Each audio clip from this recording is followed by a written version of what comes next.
Do not attempt to adjust the color on your screen. I am, in fact, a red man. We control the vertical and the horizontal. Okay. Good. Let's do an audio check. Speaking, words are issuing forth in a semi-random, non-sequitur manner. Yeah, what he said.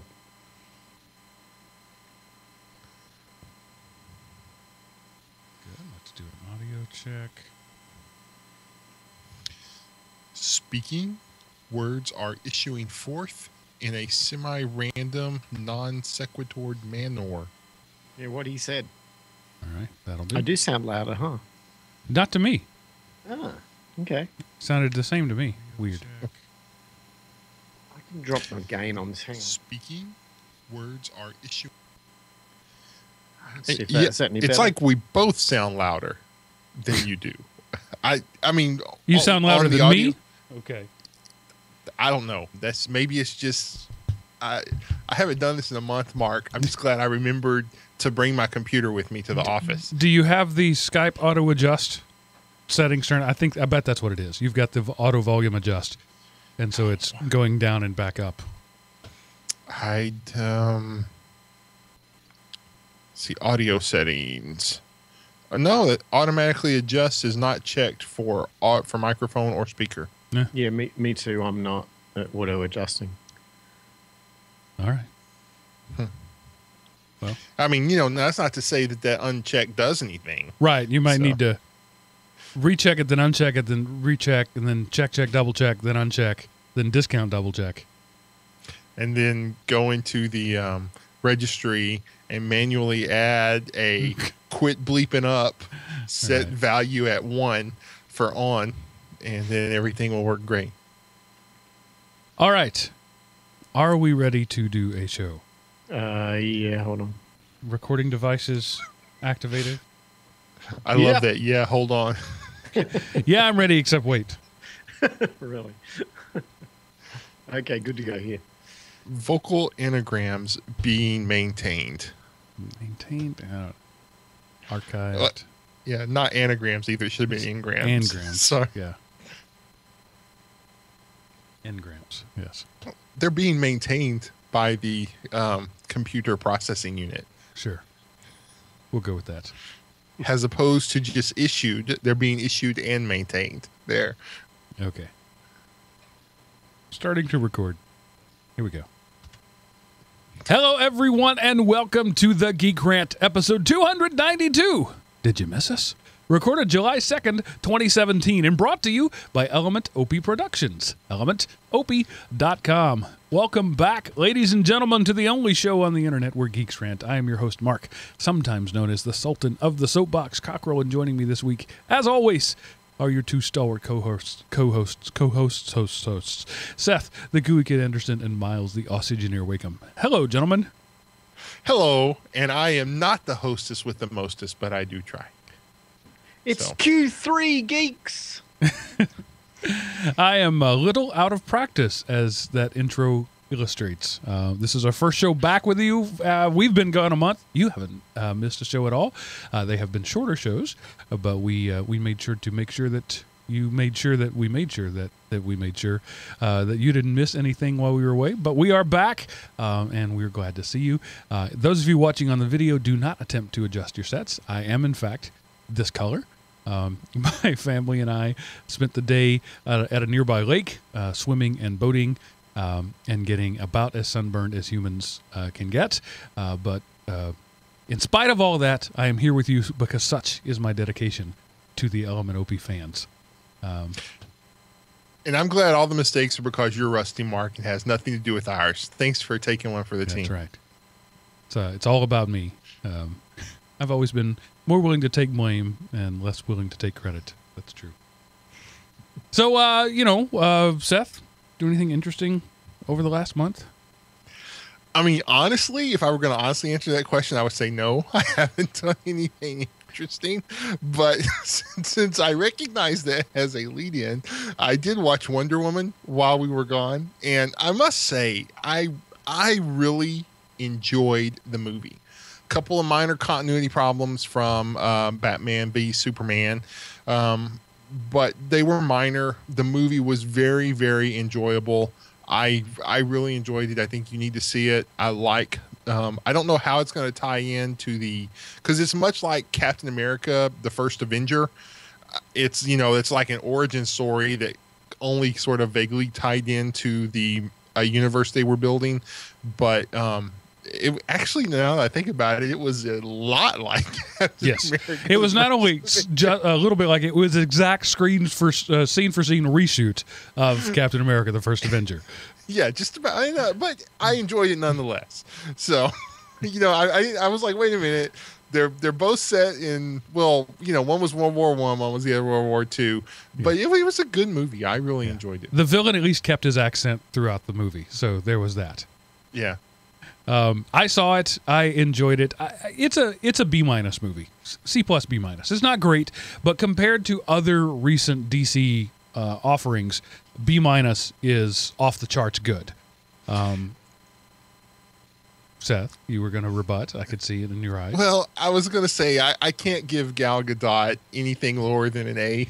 Just so, but it does stand head. I mean, this is a case where being in the DC universe, in one hand, it lowers the quality, but on the other hand, it provides such a bland backdrop for this movie to stand out on. So you ought to give it an A just for busting out of the pack. I don't know. B+, A-. Like most recent superhero movies, it completely falls apart in the third act. There's a good first act. Second act is the pinnacle of the movie, and the third act is just a big, ugly mess. The big final showdown between Wonder Woman and the big villain was not only anticlimactic, it was a little silly. But again, B-, C+ movie. Overall, very enjoyable. I'll buy it. I'll watch it again. My daughter, only one of my daughters, the middle one, was interested in seeing it. So my wife and my daughter and I went. And from a father of daughters perspective, very empowering movie. That these women can be powerful and sexy without being subservient. And honestly, I've often lamented the fact that superheroines have to go out and fight in a bikini, but they actually took that bull by the horns early on and addressed it in a way that was satisfying and comical, and I appreciated that. Yeah. Miles, have you seen it? No, I did see the reviews. I thought the reviews were giving it really high ratings. Like, people would love this movie. It was going to be one of the movies of the year. But not so much that, huh? Well, again, it's all about what you like. If you're a big Wonder Woman fan, it's great. If you're a feminist, you can either love it or hate it. She shaved her armpits, and therefore it's not feminist. She also single-handedly defeated an entire German army, but that's not feminist enough either. So it all depends on what you're going to like. But yeah, it wasn't. I think it only was outstanding in the context of Man of Steel and Batman: Dawn of Justice. Okay. Well, I might check it out. I'm going to look for it. Worth seeing, and I happen to like Man of Steel. I'm like the only person in the country that actually enjoyed that movie. I really liked the take on Superman as a first contact film, but it was also a huge departure from the typical comic book film. So I understand why other people didn't like that. Yeah, and Ben Affleck's Batman is the best on-screen portrayal of Batman, I think. No questions asked. So, yeah. That is high praise. I mean, yeah, he nailed it. I mean, the one thing that held Michael Keaton back the most was the fact that he was Mr. Mom before he was Batman. That kind of forever tainted his portrayal, which wasn't bad, really. But just that movie, both of those movies were going for a more campy, offbeat feel. It was an adventure movie, but not just a balls out action film. It always had that Tim Burton feel to it. Right. So I think that held it back from being all that he could have been there. The Val Kilmer one was so comic book, it was just ridiculous. Although Val Kilmer I thought was good as Bruce Wayne, he was not as good as Batman. Ben Affleck is both a good Bruce Wayne and a good Batman, and it's the older, grizzled 45-year-old Batman, and that's what makes it so good, frankly. Yeah. It's not another origin story. I thought the Christian Bale Batman was really good too. The character, Right. the whole Yeah, the fact that the whole, his whole thing is I'm going to talk gravelly, that got old. It was at first it was sort of a gimmick, but it's like, dude, you're Batman. Come up with something to disguise your voice other than you just gargling rocks. Anyway, enough about that. Have you seen any of the Funny or Die College Humor? Oh yes. Batman's where he doesn't kill people with the gun. Right. There's just some hilarious stuff in those. So if you haven't seen them, guys, after you finish our podcast, you need to go watch one where he trying to convince Commissioner Gordon and his girlfriend that he isn't Bruce Wayne and Batman both. I'm sorry. They're just funny. You need to watch them. Okay, I've recovered. That's Mark, enough of that. And that's there's a lot more I could talk about over the last month, but that's good for now. And Miles, you're looking to move into your cord cutting experience a little farther. Yeah, I got the email the other day it wasn't an email. I was just searching the web and I came across some link of somebody saying YouTube TV was coming to my hometown in Phoenix. So I thought, I've been waiting for this. That'd be cool.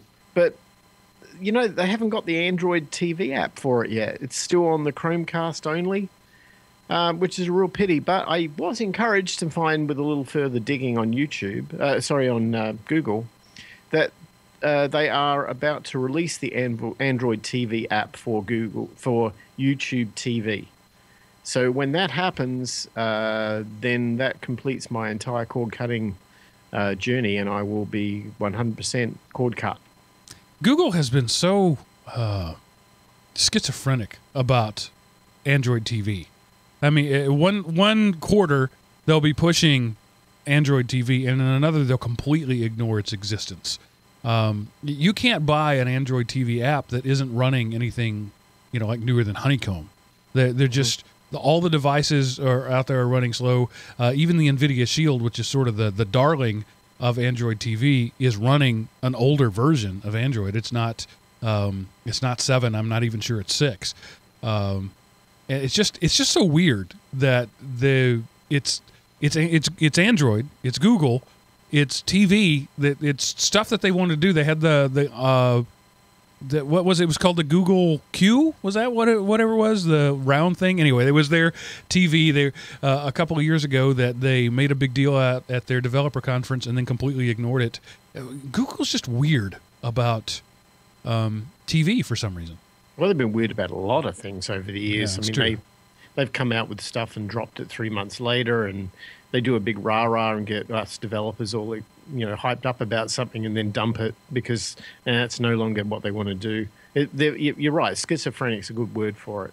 It's hard to predict what they're going to do, but I don't know. This one, apparently, from what I read, it was all about money. They just had to get all of the channels on board and work out a remuneration program with them that was going to make sense. It seems like they've done that. They look like they're 100% committed to it. But tomorrow, it's a different day. Who knows? There are really 3 companies that are poised to do this sort of thing, and that's Google, Google, Amazon, and Apple. Apple has been flirting with it for the better part of a decade. Amazon has, made a little bit of noise about it. Google is really the first one to actually try to do something, and they've got the pockets to, handle the lawsuit stuff. YouTube is, pretty much has an entire building at the Google campus dedicated to lawsuit settling. So, and they've worked that out eventually. So Google is the one who could do this best, I think, way better than Sony. But right now, I think Sony has the best skinny bundle digital thing in the available today, and that's saying something. When Sony has the best offering and it's not awesome, there's certainly a lot of room for Google here. I'm just not really sure what their poi is. Is $29 a month or whatever it is going to mean anything to Google in the long run? You are discounting one of the companies, Mark. I'm surprised. Which one? Microsoft. I just don't think they're poised to do it. They're just not. That's because theirs is bundled up in their Xbox, 3.2 squared because we can't be a number behind PlayStation console. But, their Xbox service kind of thing, that's their offering. And I don't know if it's as competitive as Google because this is a world I just honestly don't care about. But, I think there are some things that they are doing rather well. But again, it's all bundled up under their Xbox brand. Right. I think that the secret here is that the providers can decouple themselves from hardware, and that would be the solution. So you can kind of watch on anything. And Google's the closest to doing that, but they've got to lose this Chromecast thing to be able to complete that. Until there's a Roku app, it's not going to be successful. Roku is the 800-pound gorilla of living room media devices. Sony would like to be, Google would like to be, Apple would like to be, but Roku is. And until there's a Roku app, I don't consider it a real thing, honestly. Yeah, and there's no money in hardware, so why would they wouldn't even want to go down that path? So I think I'm fingers crossed. I don't know, maybe it'll come. Who knows? But there's no money in hardware, but there is deterring from product switching in hardware. If I've got your TV and your phone and all this other stuff, and I can make it progressively harder, but if I have to go on some third-party device, then I am losing out the customer lock-in that Android and Apple have done so well on the phone. So, I don't know that it's sort of like the lost leader. It's like the 35-cent can of tuna fish to get you in the door, because they know once they get you, they got you. If anybody was going to be able to do that, it would be TiVo. And they've just been unable to. Why wouldn't TiVo put their efforts into an over-the-top cord-cutting service? They're already in millions, billions of households. It just makes sense, but they haven't done it. And that just tells me that it takes bigger pockets than Microsoft and Apple are willing to throw at it. Not that they don't have the money, they're just not willing to. Google apparently is fine with just crapping away billions of dollars. I don't know. Does it take a bigger pocket, or does it take just 20 cents and a paradigm shift? I've been storing these up for a month. Come on. And so, come on, that was a good one. I'll take your word for it. I know that in the same vein, Seth, you've had some display items that you came across and that you're trying to sell, and having a hard time doing that. Yeah, like I have a 60-inch TV, which it looks like my brother's going to buy, and I also have an 82-inch TV because I'm not going to. These people who stayed in our trailer and trashed it out, they left literally crap, and it's literal crap in every room in the house that we've had to clean up. As in human feces crap? Human and dog and cat. So, but so having to spend the money to clean it up, and they anyway, so it's hard to sell. It's hard to sell crap. I've had them posted. Somebody did offer me an ounce of weed for my 60-inch TV. Cha-ching. I don't know if he was being serious or not, but obviously somebody who knows nothing about me, because that's not a temptation I've ever had. So are these older, like, tube style TVs? No, they're DLP technology. Okay. So they're not the flat panels necessarily. No, but they're not big, huge either. At the bottom, there may be a foot wide, and then it angles up, and by the time it gets to the top, it's just a couple of inches. And the same thing, it starts about a foot wide in the middle, and it fans out to the side, and it's like about an inch there. So, but they're 1080p 1080p, HD, all that kind of stuff. So, but I mean, like, and nobody wants an 82-inch television. Apparently not. Even at $500, and I put on there, I will, make me an offer. I would love to have it gone. I would take a few hundred, but they have to come load it. I will help them load it, and And of course, the guy tried to offer me that and says it was worth $2,500. I'm like, maybe 3 years ago when you moved in, it was worth $2,500. Now it's not even worth $250. So, but yeah, I wish I could sell it. I sold an Xbox 360 for $125 with approximately 50 games. And I'm looking to sell basically a wall of DVDs for whatever anybody will give me. So essentially, these people had money for toys, but not for rent, is what it sounds like.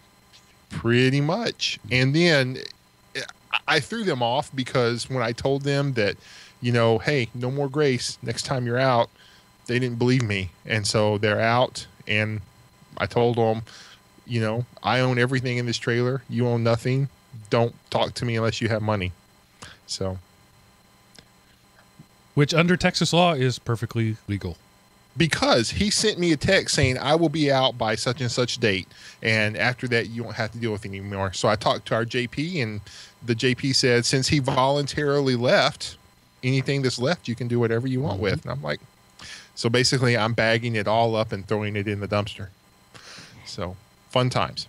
Yeah, I found that out in my college days when I moved out, and the slumlord came between loads. Like load 1, I was out leaving the house and came back load 2 and was like, yeah, this is all my stuff now.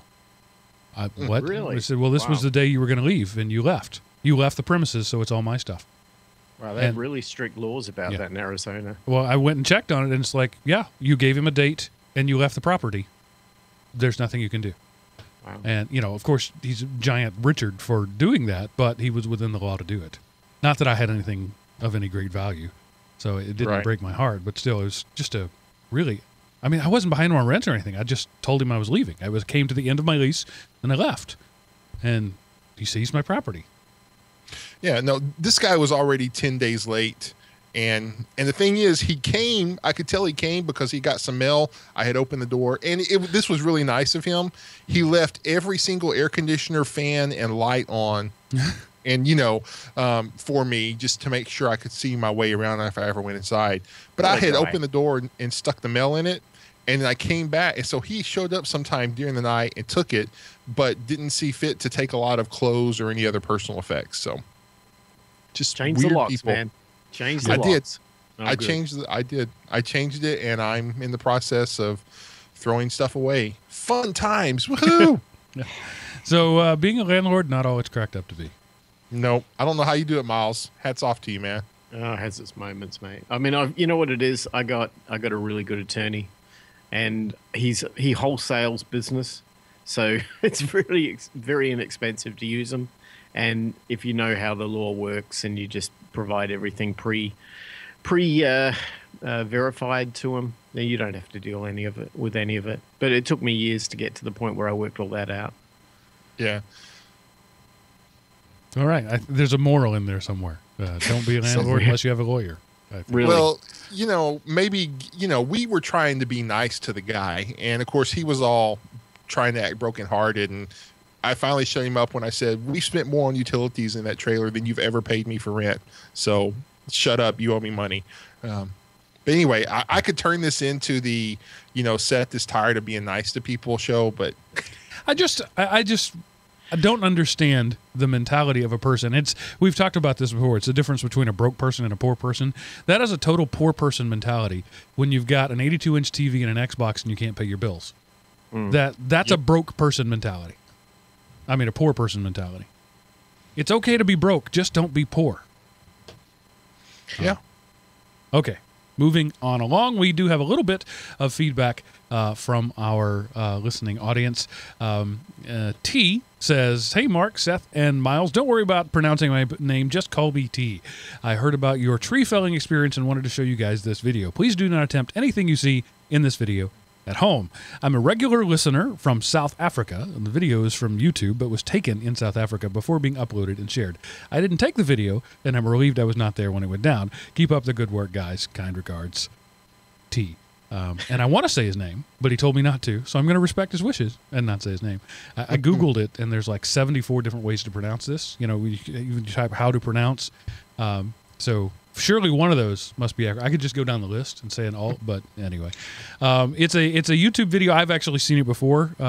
of how not to take down a tree. And I'm just going to leave it at that. I'll put the notes in the I put the link in the notes, and you'll have to go watch it yourself. But it's a South African a group of fellows taking down a tree in the way that you don't want to take down a tree.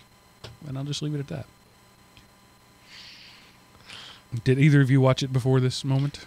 I have not. If I put it on, you'll hear it, and so that's going to destroy the recording. Seth is watching it now. I can tell. He's got his eyes over on that other monitor. So when the punchline comes, you'll hear him laugh. I can already see the punchline. It's set up. I mean, it's like.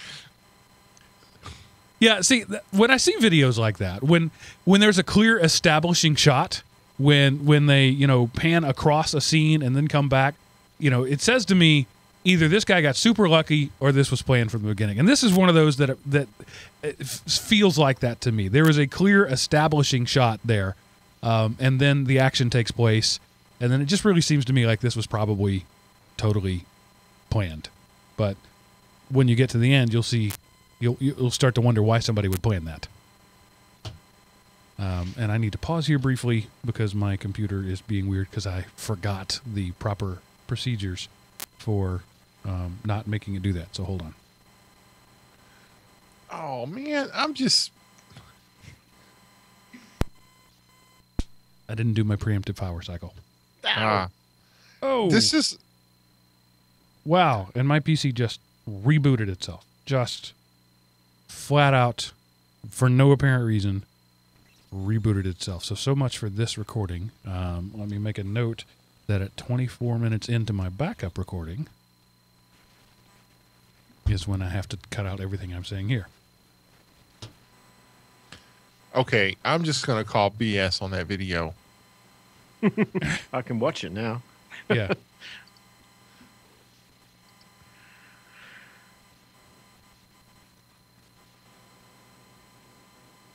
Let's see if I can recover the project. Good, it did. Good, I got that back. And then new, and then record. Nope. Nope. Close. File. New.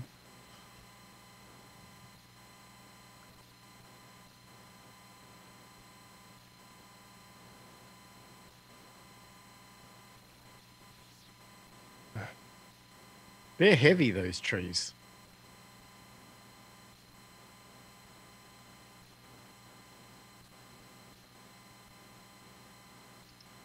Let me do the old fast forward here so I can see what happens. I guess the truck gets okay, yeah. Oh, yeah. But if you look, it's already right up next to a wall. So... yeah. Yeah, they don't really have a big root system. That wouldn't make sense. Okay. Yeah. That is a nasty way to lose a tree in a truck. Hold on.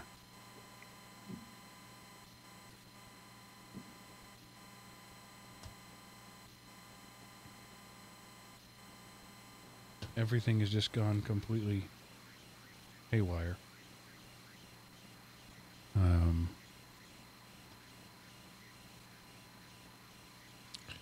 So the moral of this story is we can't take a vacation ever again. Because all my stuff falls apart when we do. And the moral of the story is we need about 1,000 Patreon subscribers pledging $1 an episode so we can have good equipment. Stop podcasting on crap. That's the true moral of the story. Because that's exactly where I am right now. I have just the worst gear ever. And the sad part is we don't really sound, from a sound quality wise, that much less than people who have spent thousands upon thousands of dollars on audio equipment. No, you're right. Absolutely correct. Yeah, I often listen to podcasts like at the gym on the treadmill, so you really hear the quality in your headphones. It's very noticeable, and we sound awesome compared to most others. Yep. Yep. I agree. But the price I pay is frequent dropouts. Okay, I'm gonna make a mark. I got everything back, and we'll pick up with. Forgot what I was saying. Oh, okay. Now the next bit of listener feedback we have is from Scott, who gives his take on giving. Says, "Hey guys, a really good episode." I think he's talking about the last week's episode, Better to Give. And thank you. I'm aware of and have given to some of these organizations, and I will donate to 3 more that I'd not heard of before. I want to promote the microloan site, kiva.org. Loans are in the $25 increments. They have a wide variety of possible borrowers. You can narrow the selection by several categories. I've been lending through Kiva for many years and relending the money that's been paid back. My total loan is about 170% of what I've actually sent them. So yeah, I've completely left Kiva, and there's a couple of others because I don't really think of those as charities, but it's a micro loan investment sort of thing. But if you're doing what Scott does and you never take the money back, then I guess by definition that is charity. So the way that works is mostly third world countries, but not always. It could be just right here in the U.S. You go on and you say, I need a loan of $100 to get a new digital camera so that I can get my wedding photo business off the ground. And I've got this used one that I can buy on eBay, and I need $100. I made that up, but that's the kind of thing you would see there. And then people can loan you that $100, and then you pay it back at usually it's an interest rate something like 10-12%. It's a pretty high interest loan for the borrower, but then the lender gets back way more than what the bank is going to give you. If you've got money stocked away in a money market, you're lucky if you're getting 1%. Like my credit union offers an ultra high interest money market account at 0.2% interest. That's ultra high. It really is. But so you might get 5% back on your money through Kiva.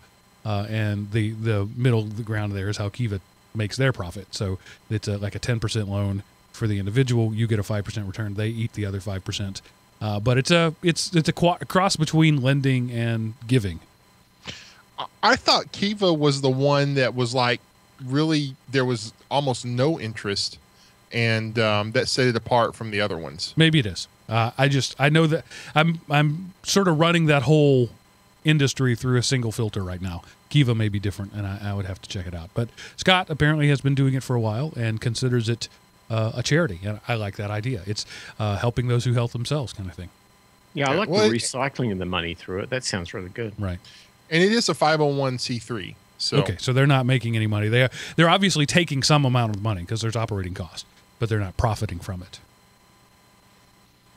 I mean, there's just no way an organization, even if you have a website, you have to siphon some money off at some point. Yeah. Oh, and Miles, I skipped over something that you wanted to talk about because I'm interested in it. You have found what you consider an alternative to Evernote. Before we talk about that, why do you need an alternative to Evernote? Oh, I'm sick of paying people money. That's Fair my enough. tightwad. I was thinking about this over the time we were on vacation, and I sat down and worked out all these little amounts of money, like $10 or less per month, that I spend on things I don't need to be spending on. Like my daughter likes her Spotify account. Great, well, she can pay for that. I've been paying for it for years. I don't listen to it. And then Evernote wanted me to upgrade to some professional level. That was another $10 a month. And I'm like, why? And then Dropbox was the other one. I've got a data center with servers. Why do I need Dropbox? And anyway, one by one, I decided, right, they're all gone. I'm out of here, because collectively, when you add it up, this is real money. And so I had to find alternatives for each one. And I found an alternative to Evernote called Simple Note. And I really like it. It's an app that you can install on pretty much any platform. There's like Linux versions, there's Windows, Mac, Android, whatever. There's also a web version. And for the features I use of Evernote, it's great. It does the same job. So I'm sorry, Evernote, you're not getting any more than my money. Simple Note, it's free, works great. Give it a shot. All right, so now let me attack your position. Politely, though. Okay. I used to be of the mindset of I'm tired of paying for the little things. And then later, I sort of shifted into I now like to exclusively use things that I pay for. Because if you're not paying Simple Note, if nobody's paying Simple Note, there's no level of guarantee that Simple Note is going to be around in the future. And if you've got all your stuff there, and as for I'm looking here, this looks like a fully hosted thing. This is not something you host yourself. You're relying on a service. The more you come to rely on that, the more likely, the more important it becomes to you, the more disastrous it is if it goes away. So there's a couple of options. Simple Note can now say, oh, okay, this service that used to be free now is no longer free, and you have to make the choice again to pay for it. Or they're just going to say, we're done, we fold up shop and walk away. So after about the 15th time over the course of a decade, a service I liked went away, I took the mantra, and I've said it many times here, pay for what you like. So I now only use things like Dropbox and Evernote. For the most part, now I still use Google Keep and my Google Docs, because there's not really an option to pay for those. Unfortunately, if you pay for the Google Apps account, you get less service for your money, which is kind of crazy. Paying for it is a punishment. So that's just, I wanted to offer some counterpoint there to the always free. And Seth is going to say I've gone back on my roots of being the tightwad tech, but it's a lesson that I learned, and I just wanted to share that. Well, let me give some context, though. I use these note-taking apps for doing very quick, what you'd normally put on a piece of paper and a notepad and then tear it up and throw it away or shred it or whatever. That's kind of my use case for this. So I can't justify $10 a month for something that is effectively a digital notepad that ends up in the trash anyway. In that context, this makes more sense to me. And yeah, if it goes away tomorrow, well, big deal. I'll find something else. There are other options as well, of course. They're not critical. I will say, though, if you've ever driven down the 101 freeway in the Silicon Valley and you happen to get somewhere down near, I think it's at, where would it be? Mountain View, somewhere around there. You will see the big Evernote building, and it is massive. And all of a sudden you realize, wow, they're making some money. Well, somebody gave them a lot of money. They're a player in the Valley, and I don't know. It's not something that I think is justifying that level of income. So I hear what you're saying. I do like to pay for what I use when my use case means it's important to me and it's critical to me. This one was falling into the trap of it not being so important. And that's fine. If it's not important to you, then by all means use the free and or cheap one. Absolutely. Right. Now, here's an interesting tangent to that. Dropbox. So I've got an Android phone. And I had this interesting experience while I was traveling over the last month. My micro SD card, it's an HTC. You can put like a external micro SD card and boost up the storage. It died on me right in the middle of taking some incredibly great photographs of Italy and the whole bit. My SD card dies. All my photos lost. That would be kind of a disaster. It's not like you can get that stuff back. Dropbox was installed on that phone and was supposed to be backing everything up to the cloud, but it doesn't back up, or it didn't back up on a frequent enough occasion where I would have had any of my photos. I was losing days of images that I really wanted to keep. And disappointing, because I'm paying $9.99 a month for this thing, and I'm thinking, well, I bought the extra storage so this problem wouldn't happen, and it did.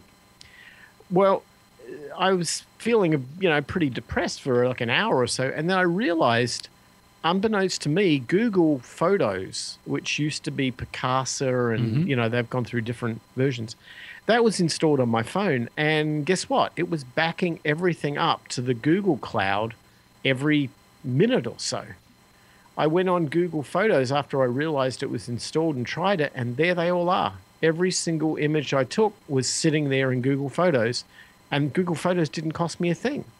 So to counter the counter of the argument, sometimes paying for something doesn't necessarily give you what you were hoping for either. And in this case, that's primary reason why I said Dropbox, you're out of here. Yeah. I push everything up to Dropbox and to Google. I have that setting turned on for that very reason. Neither of the Dropbox, back up. Google Photos doesn't give you the original image. It's like a 5 meg version of it or something like that. It's fine for what most of us do, which is share things online. It's not going to be good enough for printing, that sort of thing. Dropbox uploads the full image straight off your phone. So if you've got a 8 million megapixel device, you're going to get that full size image in Dropbox. So that's the reason that I use both services, for that double redundancy. But you do have to, like, for example, the default setting in Dropbox is only do it when you're plugged in and on Wi-Fi. You can change those settings, but that's probably what got you. You were traveling, you weren't on Wi-Fi a lot, and it was not doing it because you weren't plugged in, you weren't on Wi-Fi. You can change those settings, but then you have the back issue, backwards problem of that full size photo that I was just talking about now eating up your mobile bandwidth the whole time. So I think that's a reasonable trade-off that Dropbox made as a company. But yeah, there is that free Google Photos thing. You better go grab those because we know Google likes to kill stuff. And tomorrow you might get an email saying, you got 5 minutes to get everything off, or not even that. I mean, Google has been known to just say, "All right, it's gone now." We were talking about that before with the Google the switcheroo thing that they do. And yeah, they did that with Picasa. They said Picasa's going away, so we're all freaking out. All of our photos that are up there are going. And it didn't. And next thing you know, they come out with this Google Photos, and the first version was, it's pretty bad. It wasn't that great. But I walked away from it at that point. I didn't realize when I went back to it, hey, this ain't too bad at all. This is actually really nice. Right. And it's all part of the Google Plus suite that they keep abandoning. But you can't use Google Photos unless you have a Google Plus profile. So it's weird that they keep pulling you back in to Google Plus. It's like they can't decide what it is. Schizophrenic is such a good word for that company. Yeah. Well, they're just more concerned about the metadata of tying you together so they can know you better. That's exactly right. Anything they put out in the future, I'm sure, is going to be under the Google Plus profile, so they can know you that much better and just convince you that you don't really need to think or learn for yourself because you have the Googles. Well, and as we talk about pay for what you like, you're paying for that Google Photo service. You're just not paying cash for it. You're paying for it. As Seth said, they're tracking you. Now they know what you like, and they've shown off, the facial recognition, the location recognition. They can spot you at a landmark without you tagging the landmark or even not having geo tagging turned on. They know where you were. They know when you took the picture. That's all gathering that metadata cloud, all for the purpose of Google's primary purpose is they're an advertisement company. All the other things they are is a subsidiary of the fact that they sell ads to people. So you're paying for that service. Absolutely. It's so true. I was sitting at a, just an outdoor cafe somewhere in Siena in Italy, just having lunch with the family. And I took some photos because it was a really picturesque area. And next thing you know, I've got Google shooting these messages to my phone like, we see you're at this restaurant. And I'm like, am I? I guess that's what it's called. Would you rate the quality of the restaurant? Right. Would you allow us to use these photos to show this restaurant off? I'm like, well, I guess maybe that's my payment, right? Right. It's sharing that information. Yeah, and you are paying a price, and you just got to recognize what it is. Dropbox, for example, doesn't do that same level of tracking. They do some level. It's been widely publicized that they can give you your data back if you forget your password, which means the password doesn't do any good. Think about that. If anybody can ever help you with a lost password, there's no point in having had a password for that company. So you're paying a different price in a different way for Dropbox. It's not a different password, Mark. It's just a back door. It's a golden key, not a second password. Yeah. Your files are still secure. And, talking about the sale, like I went and got my haircut today, and the barber, I go to Sport Clips, and they were like, you need to sign in on this screen, and it asks for your cell phone number. So, of course, I use my home number. And then the next screen says, you can't go on unless you click this box that you allow us to send you text messages from time to time. And so I'm like, sure, text away to my landline as much as you want. But, they were like, I hate that. And they're like, trying to pump you for an email address so they can spew spam, because I don't want that crap. But I pay for the haircut. You got my money. Quit trying to make me pay again. Right. But you would pay more for that haircut were it not for those ancillary ways that they draw revenue. That's okay. So That's a load of crap. But let me add to that statement. This is an interesting observation. In the United States, you are correct. If you go to Europe, it ain't like that at all. It's a whole different world in terms of an attitude to payment and personal freedom, and it's really refreshing. You sit on a train anywhere from, I don't know, one end of the country to another, one of those fast trains. There's not one billboard or ad in the train inside. Nothing. There's nothing. There's no one trying to sell you anything. There's no money of advertising revenue going to the train. You pay $50 for the ticket, but you get a train ride devoid of advertising. You get to the railway station, there are a few ads, not many at all. It is refreshing, to say the least. And it's noticeably different when you walk back, you come back into the United States and you're at, like I was at JFK, and I'm in this terminal and all I see around me is like advertising on steroids, and it's just overwhelming when you haven't been exposed to it for 3 weeks. Good point. I know. I kind of like the European model.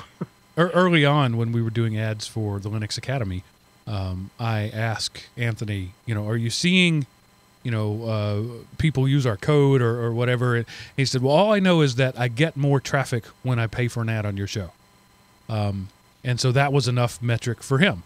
And then that's how we know advertising works. Those billboards, a realtor's face on the side of a bus.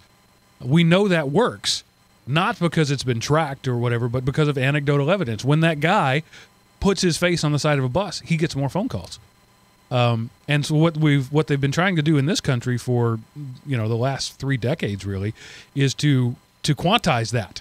We want to know exactly who calls because of that billboard and why, so that you can, not that they can spend less advertising dollars, so that you could target your advertising dollars. That's why, for example, the Super Bowl ads are so expensive, because they work.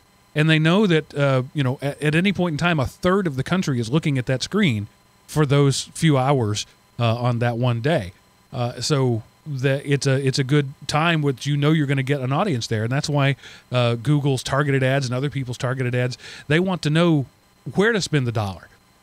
If that dollar is not going to work on the millennials, we're not going to spend any money on millennials, but we're going to spend it on, if we're selling Depends, we're not going to target millennials. I love watching television and trying to decide who they think I am based on the commercials. So if I'm watching, a home improvement show that is on Sunday evening, they assume I'm a middle-aged housewife, because all of the ads are targeted to middle-aged housewives. And if I'm watching Deadliest Catch on Discovery Channel, they assume I'm a 40-year-old fat white guy, because all the ads are targeted 40-year-old fat white guys. And so it's funny to think about, who do these people think I am because of the ads they're trying to serve me. But it's all such a big, throwing darts at a dartboard and seeing what happens. And companies like Google and, others like them are rushing to be able to give that pinpointed data, because if they can get you to spend their money, the advertising money on them, then they win. But the fact remains, advertising money is going to be spent, at least in this country. It's a given, without a major social thing. And part of it comes from the fact that we Americans don't want to pay for things. The third-party model is the standard way of doing everything in this country. We want somebody else to pay for entertainment. We want somebody else to pay for our highways. We want somebody else to pay for our health care. The entire society in the U.S. is based on the third-party model, third-party payer model.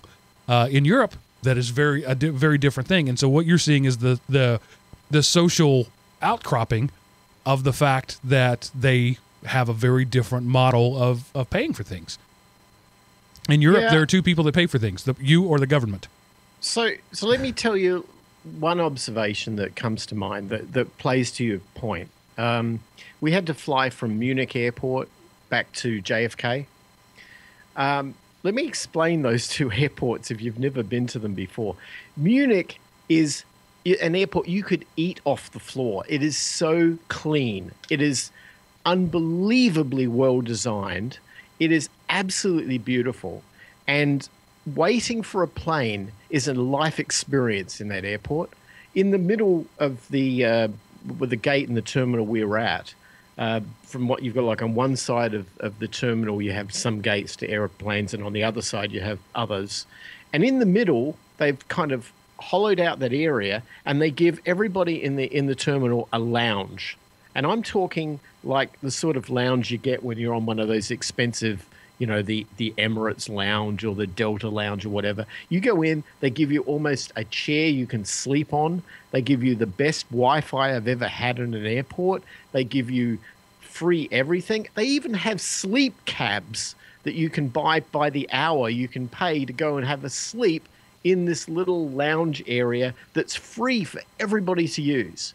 The trains that get you from terminal to terminal are those maglev high-speed trains. They are so clean, it's ridiculous. There's not one billboard ad anywhere in sight. It's totally pristine, absolutely beautiful. You get on your plane, you get in there, you fly out, and that was your last memory of where you came from. Okay, you land at JFK, and I don't mean to single JFK out. It's one of the largest, busiest airports in the United States. But it's a zoo. I mean, it's a crazy zoo. I've never seen anything like it in my life. The line for a US citizen to get through that airport took us 2 hours. I felt like I was on one of those Disneyland rides, you know, where you're waiting. This took 2 hours to get through that line. And this is after you go through the electronic, you know, passport recognition, and they take a photograph of you and the whole bit. And then after you get through that airport, you eventually have to take like this maze of trains and walkways and inside and outside to get to the terminal that connects to your domestic. And when you're waiting in the domestic, we had a 5-hour layover. There's nowhere to sit. Everything's broken. Everybody's just falling on everybody else. It's $22 for a hamburger. And I turn on my Verizon, which I pay for on my phone to get some internet. I turn it on, 21K per second speed. Wow, that's so fast. Oh, it is. And it says it's 4G, by the way, but it ain't 4G because it's overloaded. It's like, okay, if all of this advertising is generating all this revenue, how about you fix the infrastructure with the money? But no, it's not. It's not going into where it needs to go. And that's where I think it's breaking down. Well, see, that's because we allow them to get away with that behavior. They are conditioning you to jump on their Wi-Fi so you can be charged yet again, but they can get away with it because, well, you know, we provide the 3G, and if you have that, it's just enough to tick you off and make you mad. It's like, you know, I'm so close to buying a new laptop and loading it with like 5 or 6 virtual machines and have a different VM for each email. And then just have, whenever I just want to surf the web and not sign in as anything, I'll use the main thing because I'm so sick of this targeted advertising that shows me something I bought 2 years ago, but they keep, hey, do you want to buy another whatever? Do you want to buy, or I looked at something because of whatever. I accidentally clicked on a link because I'm using touch. And when I went to scroll, I clicked on a link and, hey, do you want to buy mega tampons? And I'm like, no, that was in a news story. Leave me alone. And so I'm just, like I say. So Miles, okay, I'm going to ask you to conjecture here. What do people of Munich call themselves? Munitions? Bavarians. Huh? Bavarians. Okay. So is the Munich airport nicer because Bavarians take better care of it or because they have better staff maintaining it? Both. There's an attitude of people are extremely respectful to everybody around them. They're extremely disciplined and I don't mean that in a negative way. I mean that they seem to be extremely well mannered and they pick up their trash and they put recycle in the recycle bin and they do all the things they're supposed to do. There's no questioning about that. I know, it's nuts. I mean, who would do that? No, apparently they do that. And as a result, you get a beautiful airport. So I would posit that the the coarsening of the culture, as we've seen in the U.S. And by the way, I love that this was the rabbit we've chosen to chase. We have this entire page of notes. Sorry, Seth, we're not going to get to news. But anyway, that's just one of the things I love about the show. I would posit that the coarsening of the culture and the mindset that somebody else is going to pay for everything are one and the same. That the concept of individual responsibility is tied to both of those things. I'm not responsible for paying for my whatever, for my music, for my entertainment, for my food, for my health care. Therefore, I'm not responsible to take care of anything. It's somebody else's responsibility. And the way you fix that is it's got to be a cultural shift, but it's got to start somewhere. And I think when, until American parents start teaching American citizens the concept of individual responsibility, there has to be some other thing to do it. And pay for what you like is a much simpler one-sentence way for me to say, make America great again by individualizing your own sense of responsibility. And if pay for what you like is a step in that direction. Yeah, I think that you're right. I mean, when people throw trash on the floor because they think they can get away with it, or they think that it's okay because somebody else did it, or their parents never told them not to do that, you know what? That gets on my shoes. I don't like that. Stop doing that. But no, if I kick up a fuss about it, then I look like the bad guy. Right. And so, that's wrong. I should be not looking like the bad guy. I should be allowed to kick a fuss up about it, and that person should never do that ever again. Like if you're in a store and there's a toddler throwing a temper tantrum, and the mother looks around and says, I'm sorry. I'm apologizing for my child's behavior. That is entirely the wrong thing. You should be sorry. But the person who should be sorrier is the child who's disrupting it. What you're saying is, I'm sorry that I'm not going to improve your experience anyway. I'm sorry that my child is ruining your experience, and I apologize for the fact that your experience is ruined. I don't want your apology. I want your discipline. I want you to deal with your child. And before I start getting email about kids with special needs and autistic kids, whatever, yes, that is a very small subset of the population for which spankings don't work. But for the other 99.98%, a good old whop on the backside will stop that tantrum right there, and you won't have to apologize to anybody, including your kid, because he deserved it. Yeah, I think actually that's more. You sound more like a European with that attitude. That's exactly. And here's the crazy thing that I noticed. It is when you travel and you come back, you get that A/B view, right? And you see things that you don't normally see. You realize things that you just get used to living in the United States, and then they don't appear, and you're like, oh yeah, I remember that, right? But what's really bad is that we've got really, really, really misbehaving leaders. Yes. And so as a result, they put a cultural push down to everybody else that it's okay to trash talk, and it's okay to disrespect, and it's okay to have road rage, and it's okay. No, it's not okay. and I want to live in a world that doesn't consider that okay. So here's what we're going to do. We're going to form a commission to study this problem and come up with a nice, say, 50-question multiple choice test, and then we require the students to pass it in, say, odd level grade years, because that way the school then teaches our children how to behave, because we all know that it's the school's responsibility and not the parents' responsibility to make sure that kids learn something. Isn't that why we pay our tax dollars to go for public education? Well, if we I've got to wipe the sarcasm up. Yeah. But the thing is, we're assuming that it's okay to let somebody else educate our kids by paying for it in some education. And no, it doesn't work that way. And once again, we're back to the third-party payer model. Right. That's, I pay your salary, so parent my kids. It's golly, I tell you what. One downside of having a lot of teacher friends and then make the comment that it's not the school's responsibility to train the kids, it's the parents. It might be the school's duty because you ship them off, but it's the parents' responsibility to make sure they're trained. And, if you're working 3 jobs so you can have a boat and have an 82-inch television in your in your main room and a 60-inch TV in your bedroom and a wall full of DVD games and another wall full of Xbox games. Just as a theoretical example. Theoretically, that could cause problems in your house. So, if it causes problems in your house, enough houses and you affect society. I talked to a police officer years ago. I was in high school, and he was on the K-9 unit, and he trained police dogs. And he told me that we can't get a good police dog in the U.S. because we have bred aggression out of all the dogs in the U.S. In the U.S., if a dog bites somebody, we euthanize the dog. In Europe, if a dog bites somebody, they say, "Idiot, dogs bite people. What was your hand doing near his mouth?"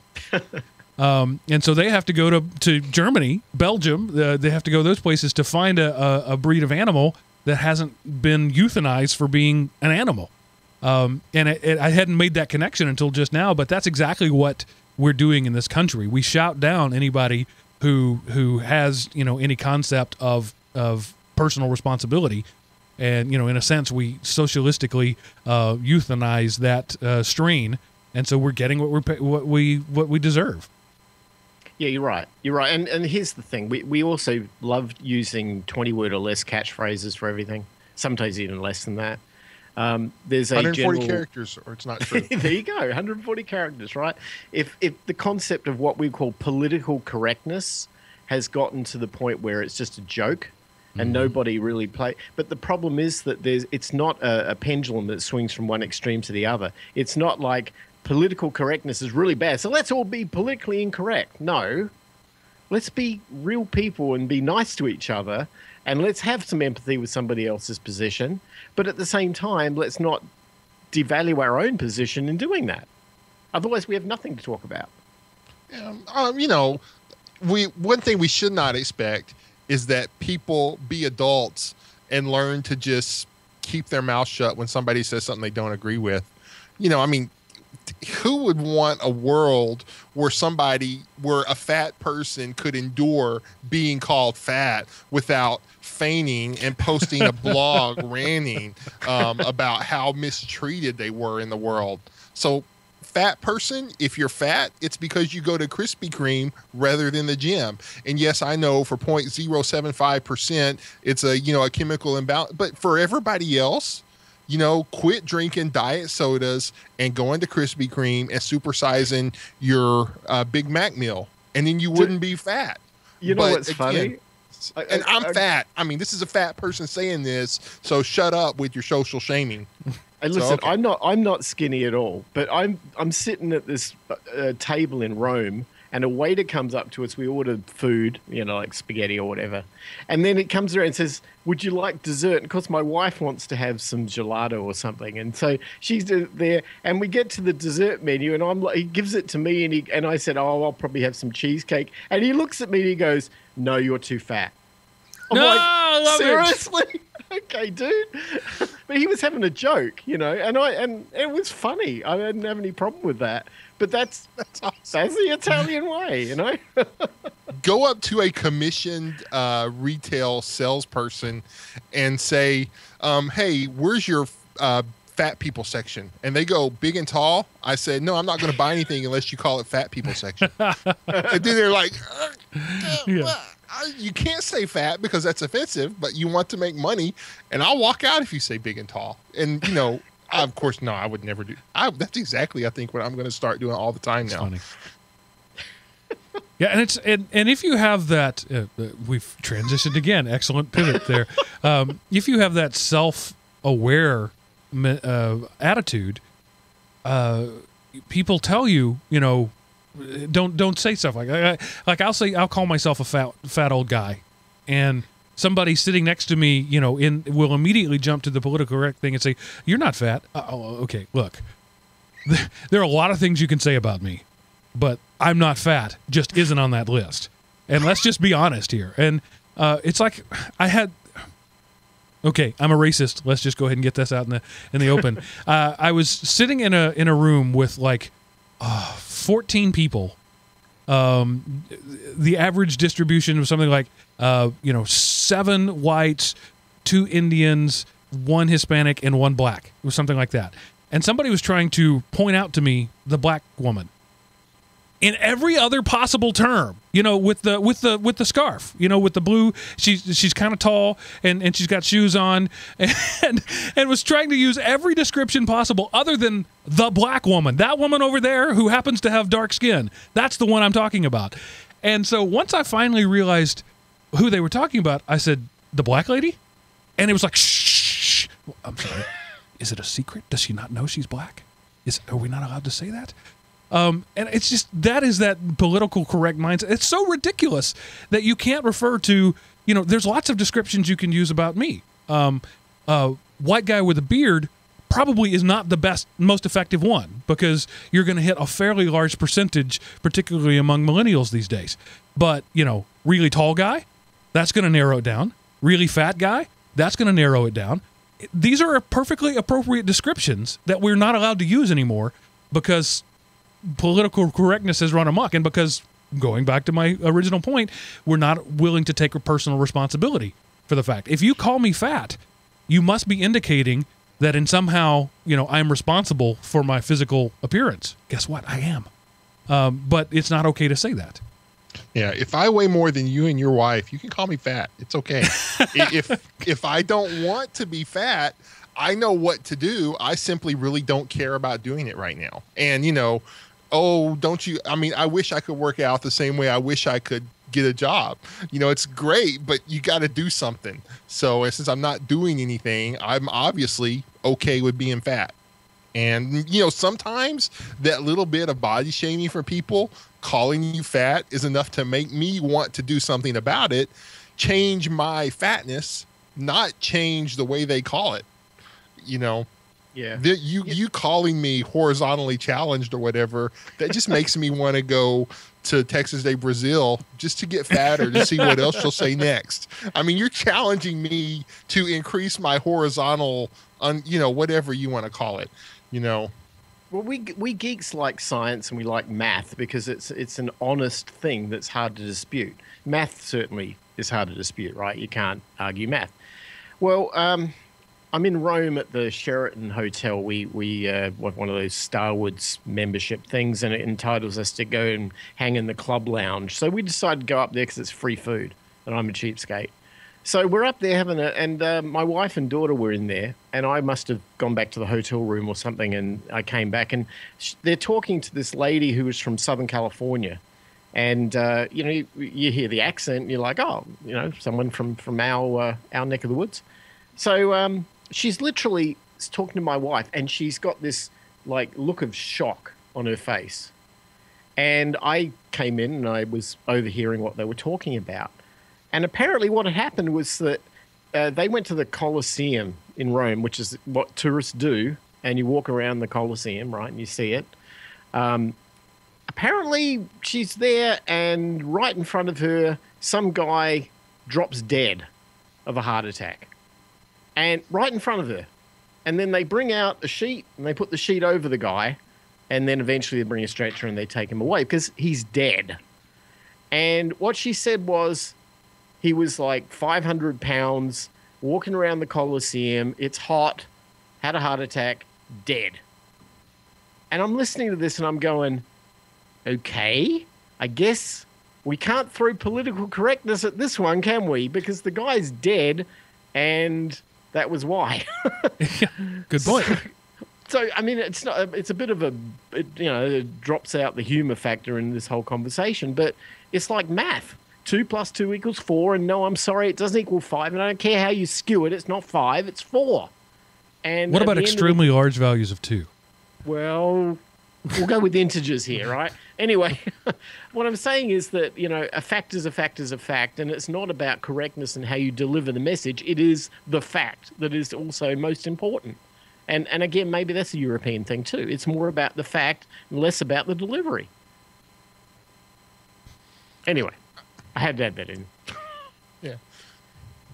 I was looking for some way to tie a bow on this, but I can't come up with anything other than when you travel, Miles, and as you're seeing it, you're not just seeing different landscapes and different architecture. You're seeing entirely different cultures, entirely different mindsets, entirely different sets of social heritage.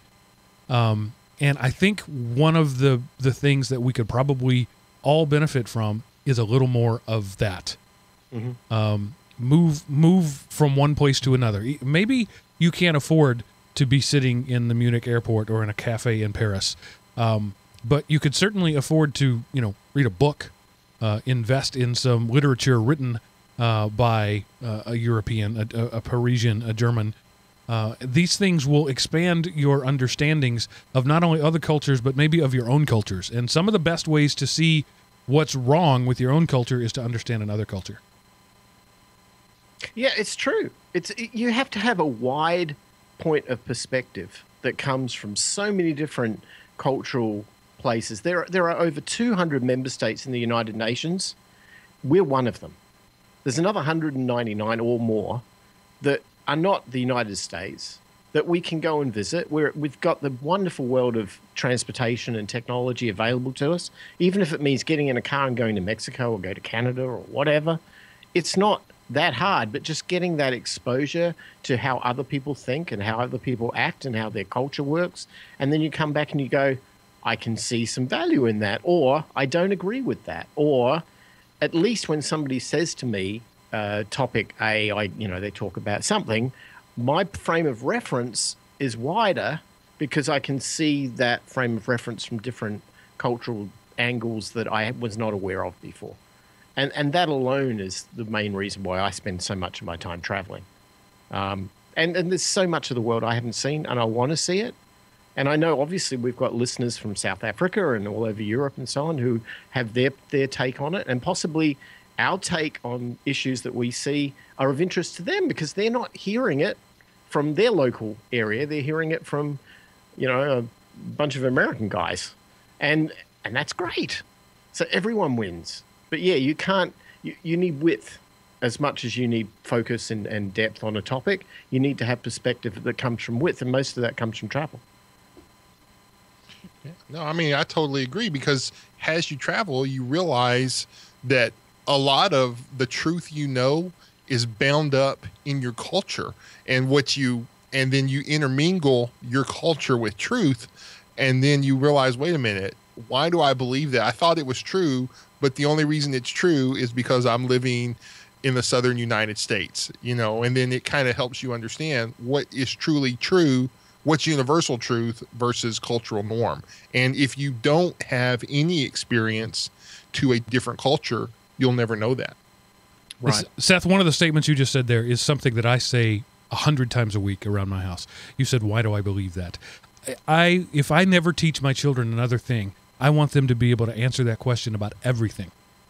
I'm asking them 100 times, why do you think that? Why do you believe that? What is the truth about that? Give me a reason for that. Or we'll look at something like my oldest daughter. I've been it's selfish in her motives, but it works out. She wants me to build her a rabbit hutch because she wants a rabbit, and she's found this rabbit rescue thing where a lady is holding a rabbit, but not until she gets a hutch built.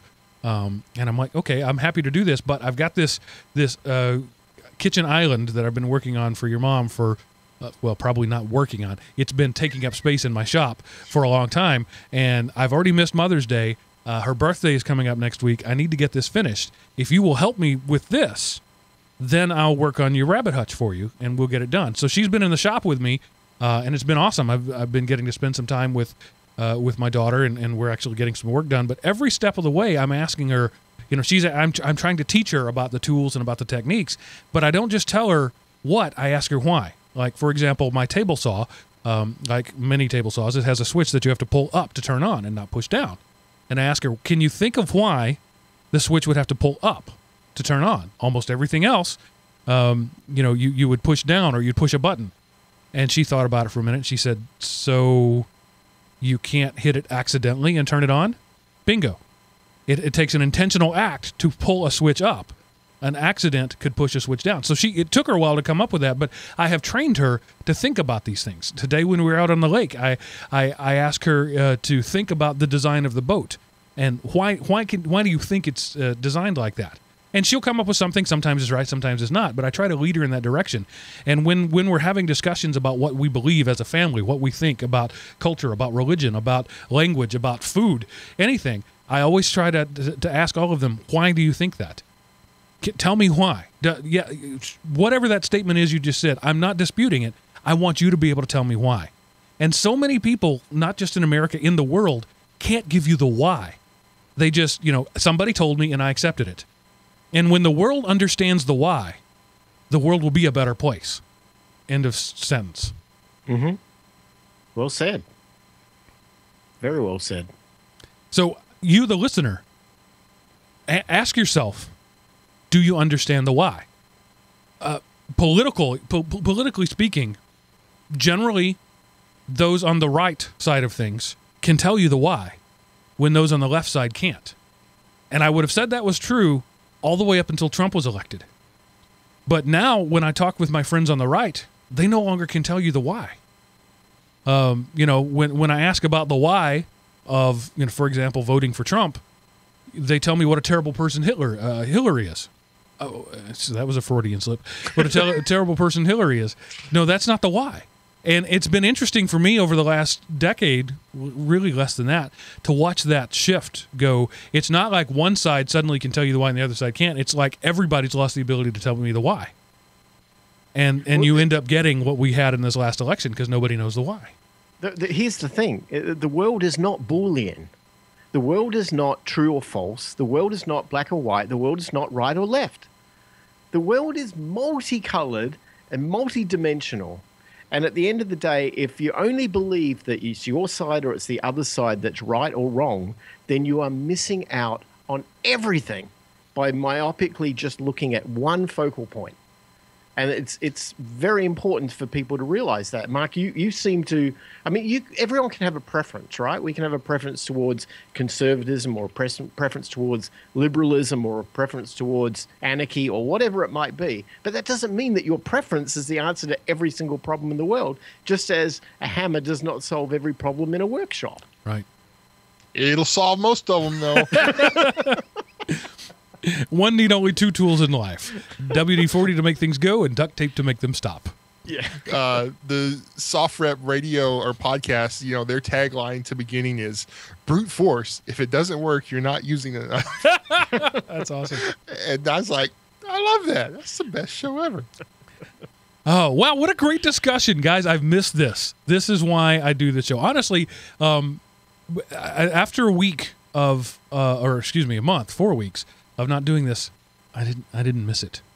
And I was kind of thinking, I was coming to the end of the day going, I didn't miss this. I didn't miss the mechanics of producing a podcast. I didn't miss spending my evenings editing and publishing a show. I didn't miss the mechanics of writing the notes and making sure all the scripts are right. But what I missed is this conversation right here.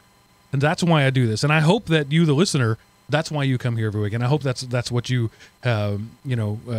enjoy about this as well. Is this conversation? You're not going to get this anywhere else, and maybe that's a good thing. Praise the Lord, right?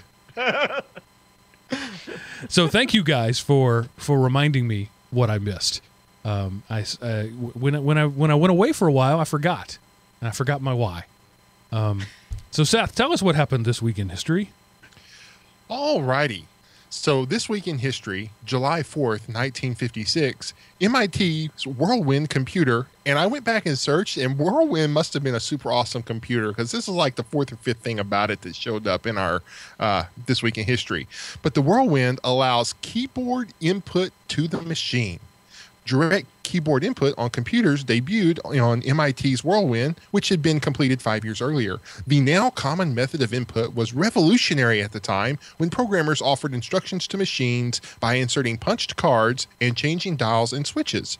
Mark, that happened all the way back in 1956. Now back to you. So what is that, 41 years ago? No, my math is wrong. 61 years ago. And we're still using it, and there's nothing better so far. Siri and Google Voice, they're trying to come up with something better, but so far, nobody's come up with anything better than punching letters on a keyboard. Way to go, MIT. You know, it's interesting is that how history repeats. Because with the first personal computers in the 1970s, when they first came out, made them affordable, they didn't have keyboards. But the old Altair MITS machine that came out was just like little not dip switches, little switches on the front panel that you kind of switched into a byte and then put it into memory and then did the next one and the next one. And it didn't happen that they actually had keyboards until a year or so later after it was released, I think it was. Yeah. So, yeah, it's repeating history all over again at the personal computer level in the 70s. And in sometime around October 1956, the first case of carpal tunnel was reported. Probably. No, because by then it was like, that didn't work. You had to go into and adjust the cable and open up the case, take these 7 switches and change the dip settings. So, you got enough variance there to keep you good for a while. Anybody remember IRQ interrupts, having to actually move jumpers on boards? Oh, yeah. Oh, dude, that was a big part of my A+ examination I used to could name them, and I had I totally forgot about that. You're blowing my mind, dude. Yeah. Now we have a Raspberry Pi that's a whole system on a chip. I used to have to, I couldn't run my external modem and my sound card at the same time because they use the same interrupt and I didn't have any more. Yeah, and you would have to change change the slot it was in because the slots would determine the IRQ settings. If it didn't work, then you would have to, it's like it's like a game of mix and match. Okay, try the mouse card, which remember when mice were an additional card, and then you had your sound card and then your video card. Okay, nope, let's switch the sound and the mice. Oh wait, no, we got to switch the video and the printer. And fun times, man. Used to make a lot of money being in computer repair. Yeah. And now it's just, hey Siri, how do I, get rid of Apple or something like that? Now computer repair means replacing a broken iPhone screen. Pretty much. All right. I hope you enjoyed this return to form. I certainly did. And before Seth brings us his show closing spectacular, I will tell you how you can contact us and give us feedback. Go to elementop.com and click the Contact Us button at the top of the page. Answer the world's hardest CAPTCHA. Fill out the form there. That sends me a message that gets priority in my inbox. Or you can send an email to geekrant@elementop.com. We'll all three get that. Or you can leave a voicemail at 559-IAM-OP, and your voice can appear right alongside ours on the show. Now, Seth, what do you have to lower my productivity this week on a holiday week already so that you look like a better hiring option? Okay, this could really do it. This is seat14c.com. And here is the prompt. At 4:58 a.m. on June 28, 2017, passengers on board ANA Flight 008 en route from Tokyo to San Francisco are cruising at an altitude of 37,000 feet, approximately 1,500 nautical miles off the west coast of the United States, when the following apparently unremarkable incidents occur. 26A, earbuds in, mouth open, leaning against the window, shifts in her sleep. 4C, halfway through the first episode of Westworld, is slightly confused, and 19B coughs. Almost a non-cough, as if simply pretending to cough. ANA Flight 008 then passes through a temporary wrinkle in the local region of space-time.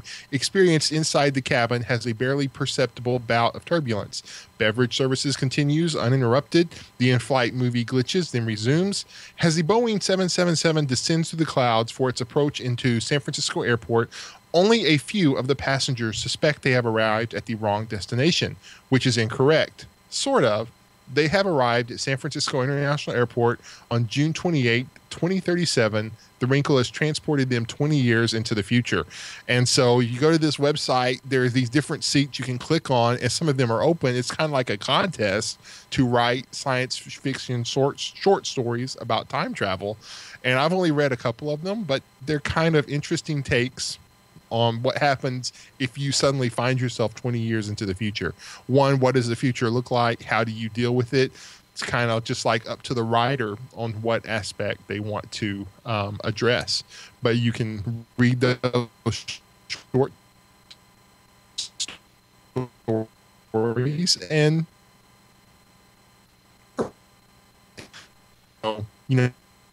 aren't good or All right. I tried to wait him out. I couldn't do it. As if on cue, it's 8 p.m. Central Time, and we've lost Seth. It's exactly on the dot. Yes. Man, you can set your watch by it. Yeah, it's amazing. So I'm not even going to edit that out. I'm just going to leave that. The mystery of the future, will we figure out why Seth loses his connection every night at 8 p.m. Central Time? I think he's back. Yeah, well, he's back in the Hangouts, but there we go. Welcome back, Seth. It's 8 o'clock. I forgot about that. Man, crap. Basically, I just read kind of the prompt of what happens. Yeah, we got most of it. So. Okay. That does sound interesting, and soliciting people to write their own. I did want to follow up very briefly. The Fill the Oceans app, website that you talked about, sometime in one of our pre-recorded, I don't remember which one it is, consumed me in a way that so few things did.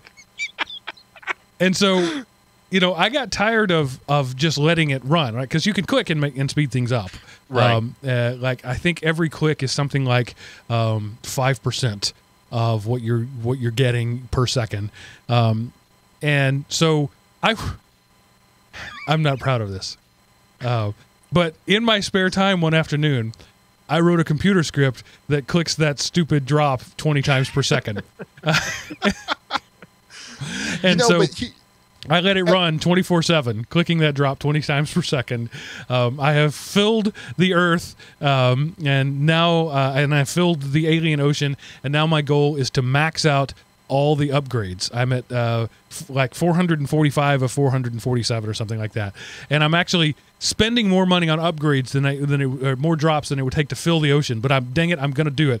So I'm letting this thing run 24 hours a day, 7 days a week, burning up my CPU processing time with a script that clicks the drop 20 times per second because I'm obsessed with this stupid thing. And so, Seth, you have lowered my productivity. My question for you, have you spent your know-how at any point? I now have bought all of them. I own all the know-how on the board. Okay, because like I got like maybe a quarter of the way trying to fill the ocean because I never bought. And then once I bought the know-how, it took me like less than an hour to do what I had done in like a month. And I was like, I hate you. Yeah. But I currently have something like 118 million experience points built up because I can't buy anything else. Right. And I have 450 of like the top 5 items. Because my experience is it's like somewhere between 400 and 450, maybe 420. I'm not sure. Somewhere around there is when you get the things. And so my goal is to see if I can get to 450 on all of them. But at some point, because it only takes 150 decillion drops to fill the alien ocean, but some of the upgrades are going to be like 400 undecillion drops to buy them. But if you spend your know-how and do the know-how thing, even though you don't have anything left to buy, it will still speed up how fast it all happens. But how can I buy? What can I buy if I can't click on anything when I go to that screen? But you just go click on that button that says use know-how. I don't remember because I quit because I filled the ocean and was like into the alien one, and then I was just like, okay, I'm done.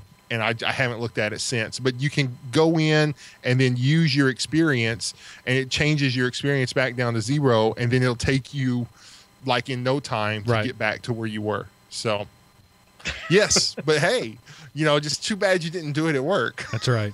No, it's running here on this computer. It's not running right now. I have to turn it off to do the show. But I'm at 95% of my productivity for up to 7 days now, so it doesn't bother me to close the thing. But I don't get the clicks. 20 times per second was the fastest I could get my machine to respond. Awesome. And if you don't know what I'm talking about, don't go to filltheoceans.com. Don't do it. Don't go to filltheoceans.com. Don't do it. I double dog dare you. Don't do it. I triple dog dare you. Oh, look out. All right. That's it. Good night, everybody. See you later. Bye. Toodaloo. Remember, pay for what you like. And know your why. And like what you pay for. All right. Seth just hung up, left the hangout. What? How did I leave the hangout? I don't know. You're still on Skype, but you left the hangout. I don't know. It doesn't matter. Poo-poo. Okay, well, I'll go ahead and hang up on it then. All right, YouTube people. See you later. See you, pubes. And